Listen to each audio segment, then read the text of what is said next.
Nicholas Giordano is an education expert, and he joins me now here in New York City. Nicholas, the no phones in class movement is going national. I take it you approve of it. I imagine it really is going to go national. It should go national because cell phones have no business being in the classroom. I mean, we see proficiency levels at historic lows, and teachers shouldn't have to compete with smartphones to get their students' attention. The fact is that students between the ages of 8 to 12 spend 4 to 6 hours a day doom scrolling on their phones. For teens, it's 9 hours a day. Yeah. Yet they only spend 15 minutes per day reading. And so we've seen across the board academic standards get lowered because students can't write efficiently. I believe that in Orlando, Florida, where there is a fairly strict ban on phones in the classroom, student engagement has gone up. It's been a success. So that's tangible proof that it works, right? Correct. My colleague at the Leadership Institute, Erica Donald, she reported out on this program a few months ago how student behavior has improved, bullying has declined, academic improvement has gone well, because cell phones are not in the classroom. Listen, I've seen it change throughout my career. When I first started teaching, there were no smartphones. And when I walked into the classroom, all the students would be chatting away with each other. I'd have to quiet them down to take attendance. Now I walk in, it's silent. The lights are off. They don't even think to turn it on. The glows of their phones just reflect off their faces. And they are like zombies, but they don't build relationships. They are socially awkward. They don't look people in the eye when talking. They can't convey their points of view.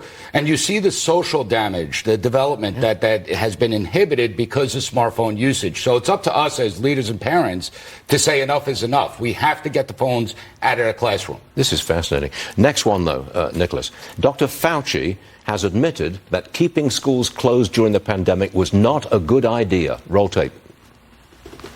Shutting down everything immediately, and we didn't shut it down completely, but essentially major social distancing in even schools was the right thing. I kept on saying, close the bars, open the schools as quickly and as safely as you possibly can. But initially, to close it down was correct. I'm not talking about initially. Keeping it for a year was not a good idea. So that was a mistake in retrospect. We will not repeat it. Yeah, absolutely.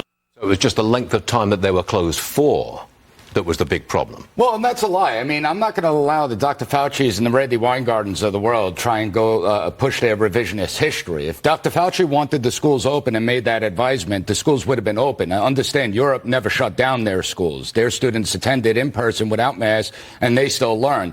Instead, we shut down our schools, and it's had a profound impact. Learning loss is staggering, and most people are unaware of a government accountability report where over 1 million students disappeared from the education system once school shut down. They never logged into their computers, and when in-person learning came back, they never showed back up in the classroom. They're still unaccounted for.